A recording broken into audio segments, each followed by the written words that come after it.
안녕하세요. 저는 학생공감에서 중등 수학을 맡고 있는 강사 권윤이라고 합니다. 이번 천마 중3 중간고사의 난이도와 특징, 그리고 어떤 변별력 문제가 나왔는지, 그리고 내년에는 우리가 어떻게 대비할 수 있는지 함께 알아보도록 하겠습니다. 먼저 체감 난이도인데요. 아주 쉬운 걸 1, 아주 어려운 걸 10이라고 했을 때 7 정도 되는 난이도였습니다. 이번 천마 중3 중간고사 범위는 1단원 전체와 2단원에서 소단원 1개가 들어갔죠. 2단원에 다항식 곱셈까지가 중간고사 범위였습니다. 총 3가지 소단원이 있었고요. 첫 번째 소단원은 제곱근과 실수였습니다. 여기 파트는 총 4문제가 나왔고요. 총점은 15점이었습니다. 대부분 평야 문제들로 구성되어 있었고요. 교과서 문제와 난이도는 크게 다르지 않았습니다. 두 번째 소단원은 근호를 포함한 식의 계산인데요. 5번에서 13번 그리고 21번 문항으로 출제가 되었고요. 총점은 46점으로 3가지 소단원 중에서 가장 많은 비율을 차지하고 있었습니다.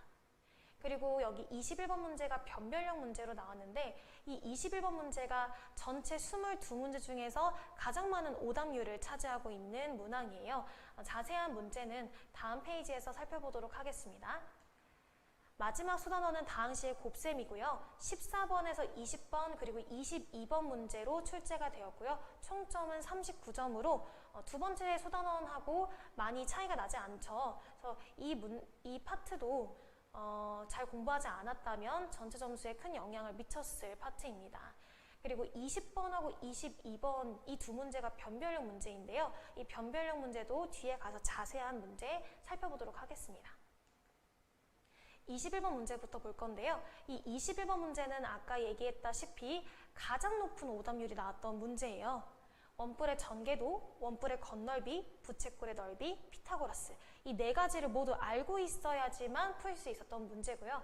자세한 해설 강의는 아래 링크를 참고하실 수 있습니다. 그 다음은 20번과 22번인데요. 이 2가지 문항은 공통점이 2가지가 있어요. 첫 번째는 교과서에서는 다루지 않았던 그런 유형이에요. 그리고 두 번째는 둘 다 합차 공식을 응용한 활용 문제라는 건데요.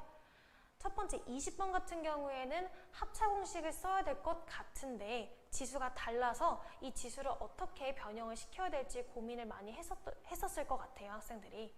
그리고 22번 문제 같은 경우에는 원래는 합차 공식을 연쇄적으로 사용하면 풀리는 문제이긴 하지만 이 숫자 4를 5-1로 바꿔서 써야 되는 그런 생각을 한 번 더 해야 됐던 문제였습니다. 마찬가지로 아래에 링크가 있고요. 링크를 참고하신다면 해설 강의를 들어보실 수 있습니다.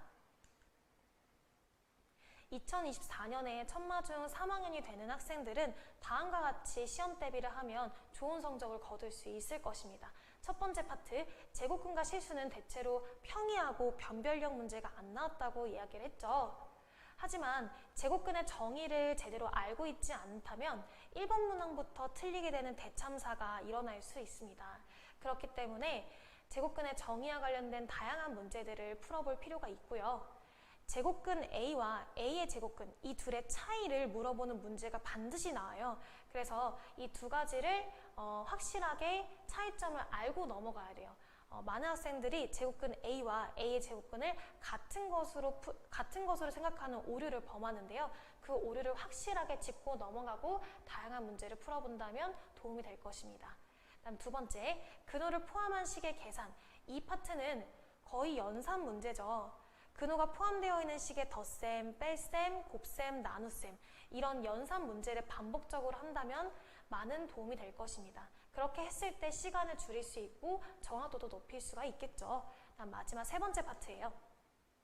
여기 파트는 어떤 곱셈 공식인지 그 종류를 파악을 해야 되고요. 그 파악을 한 다음에 각각의 곱셈 공식에 따른 응용 문제를 풀어보면 많은 도움이 될 것으로 예상됩니다. 네, 함께하자 즐거울 거야 학생공감 강사 권윤이었습니다. 감사합니다.